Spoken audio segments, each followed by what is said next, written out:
Hi guys, and welcome back to Armoured Warfare, and apologies for no video yesterday. I just had a headache that I just couldn't seem to shift, and just had a bit of a potter about on Armoured Warfare, and then tried to do my sort of road to tier 10 on the Swedish TDs on the PS4, but just couldn't get into any serious XP grinding, so I just couldn't concentrate properly. And I don't know what it was, just one of those things where you just can't seem to shift it. But anyway, here we are on Armoured Warfare, and yeah. As the title suggests, when you try your best, and sometimes it just doesn't seem quite good enough. And yeah, so it's a tier 6 match, and it's a low population one. There's only 5 on each team, and what I found so far, I mean, the population, the player pop does seem to be growing on this game. And I'd say about a week or so ago, you generally got high population games, anything up to about tier 4. Now you're getting high pop games at sort of tier 5, and obviously it's as people are progressing through the tiers and more people go through the tiers, and obviously they're playing the higher tiers, the games are becoming more populated. And yeah, even in tier 6 as well, you can get some quite high pop games, but not as many as sort of in the sort of tier 5s and 4s. They're generally quite high population, sort of 10 to 15 aside. But with the higher tiers at the minute, they're still sort of building up and people are still sort of getting to them. But anyway, I'm in my tier 6 from the... Do you know, and I still haven't learnt the houses, the mercenary groups on this. It's the bottom one, which I just call the Chinese ones. But yeah, it's... yeah, and it... when I start again, I can't even think now. Yes, I'm in the tier 6 on that line anyway, which is the Type 90-2. And I must admit, I mean, I'm out of this now. I'm actually in the 9910. I've just got that. Not got many upgrades on it. I've got the engine smoke, and I think the APS system, which is actually 360 degrees on that one as well, which is quite nice. Which is your sort of automatic protection system from rockets, and anybody fires any missiles at you, there's a it basically a chance it'll steer it away from your tank. So. Yeah, anyway, that line. I've been quite enjoying it. I know it stops at tier 7.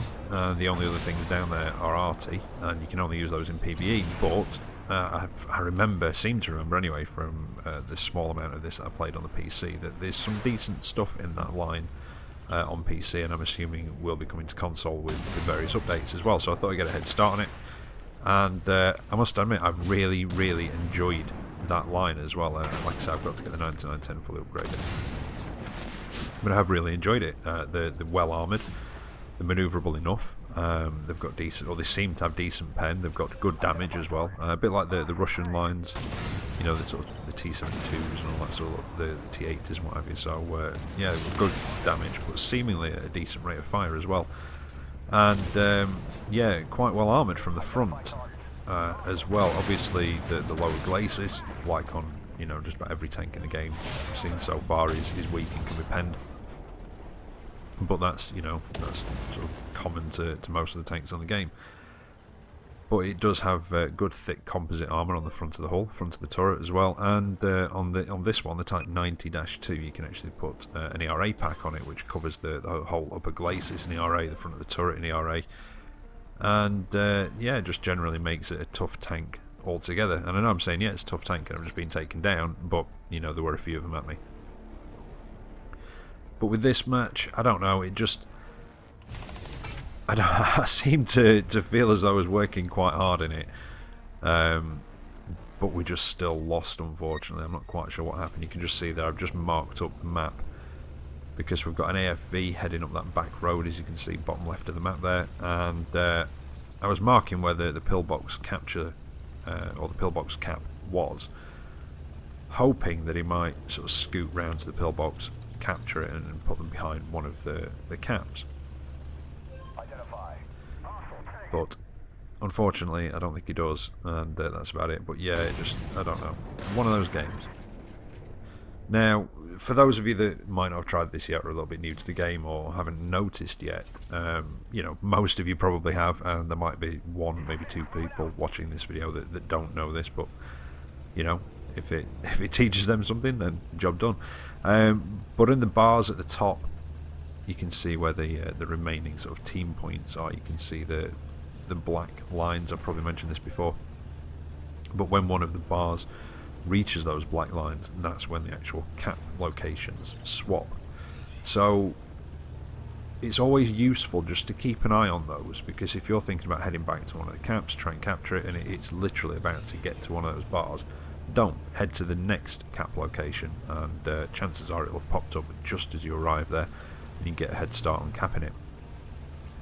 Now, I was hoping that I might be able to get this one before they actually swap and get back to it, and I think I've probably mentioned this before on Ghost Fields, but you notice how I dropped down off the road on that corner, because it means you can actually sneak up all the way to this cap without being spotted, especially early on in the match as well, when the enemy team are coming down that road.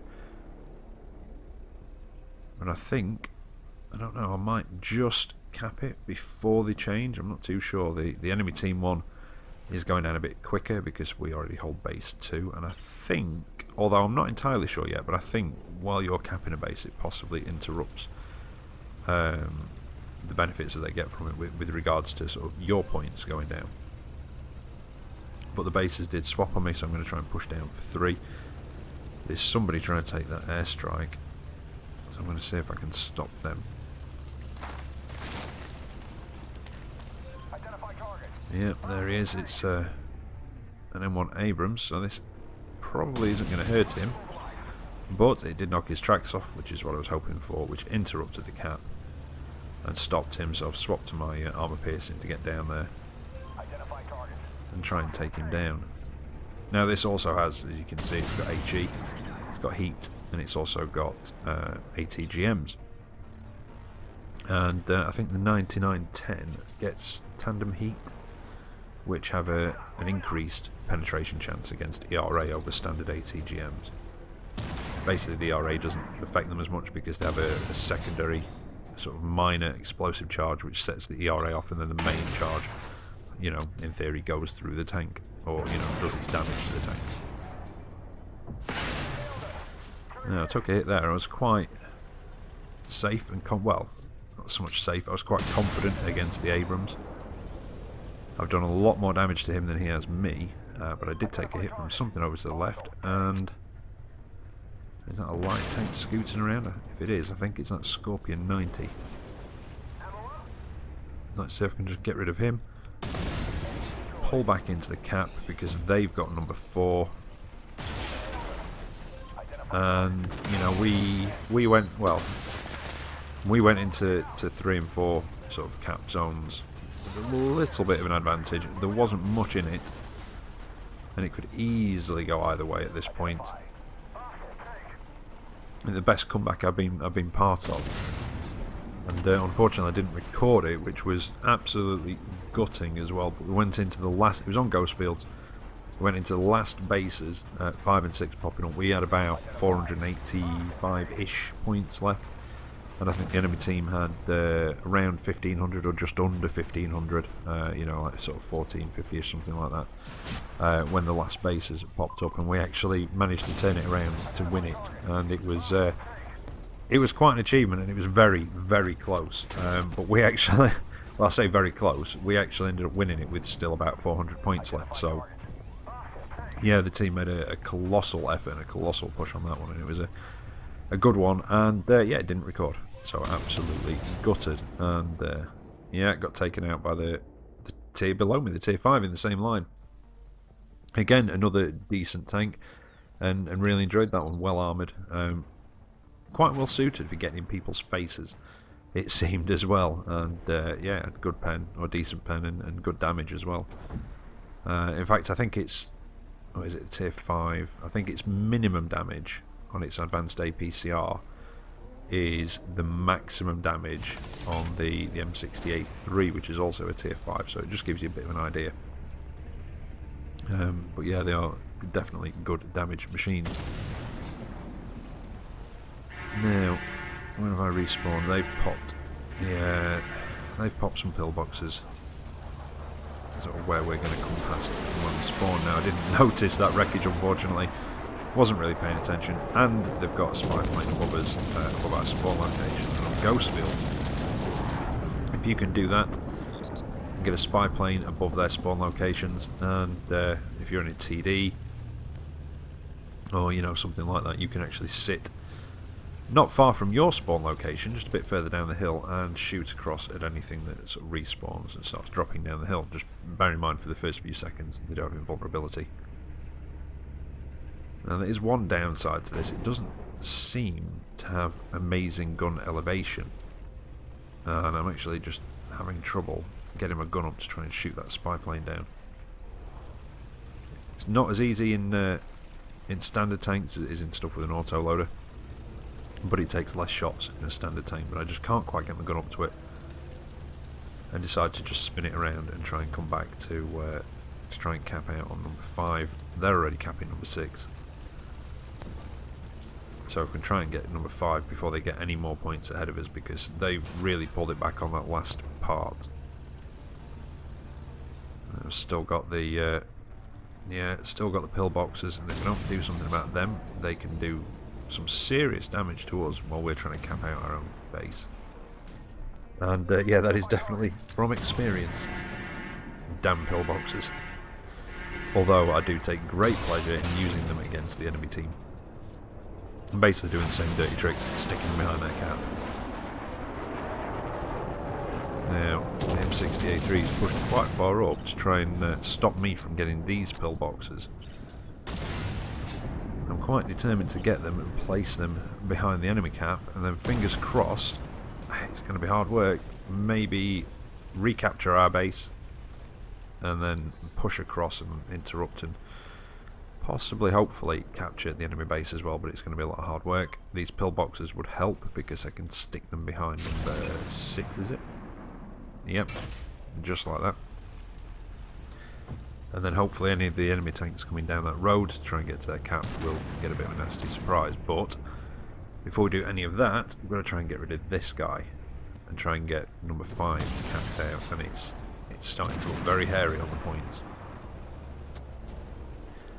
I think we potentially still have the time left if we can pull our fingers out and actually get both of these caps, you know, captured.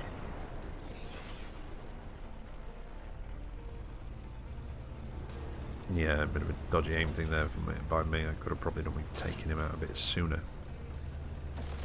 Now we've only got a few seconds left, so I'm going to move to the edge of the cap, ready to just get out of it, and oh, of course. Is that Scorpion 90 again? Where is he? Oh, I've got to try and keep an eye on him. Hopefully that M60, I think it was an M60A3 that was behind me, will give me a bit of backup against them. But I'm not quite sure what's going on, so I don't want to pop out too much. And the points are just ticking down and ticking down. And yeah, this is now unwinnable. A few seconds ago, I thought we could have pulled it around. You know, a minute ago or so. I thought we could have pulled that one back, but unfortunately, it just seems that it wasn't meant to be. Now, as I mentioned in my previous video, I'm still having problems with the disconnect thing. It doesn't really bother me because it just disconnects. The game loads back up within 30 seconds, and it's not really much of an interruption for me. So yeah, I've only got the first result screen for this, but I've screenshotted it just before the disconnect comes up. But hopefully that will be sorted out soon, and I can start doing a bit more of this, or maybe even start doing a bit of an Armoured Warfare stream once a week, something like that, because it's Global Ops just seems to be a little bit more suited, possibly to streaming than videos. I don't know. We'll see how I think about it. But anyway, yeah, not bad, but not great. 15,000 damage. Did get an Iron Star out of it, which is for coming top on the losing team. But unfortunately, well, it would have been a lot nicer if it was a win. My voice is going now, but it was still a decent amount for a loss as well. So I'm happy with that for the XP, and the credits definitely for a loss. And like I say, 15,000 damage. I'll take that with the Iron Star. So there you go. I hope you've enjoyed that. Anyway, I'll be bringing you more Armoured Warfare videos next week. And, well, when that disconnect thing sorts out, I'll probably be doing a few more.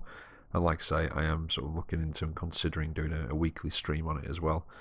But yeah, that's about it really. So for those of you that won't be tuning into any World of Tanks video that I may or may not be putting up later today, depends if I get the time, have a good weekend, and I'll be back next week with more Armoured Warfare for you.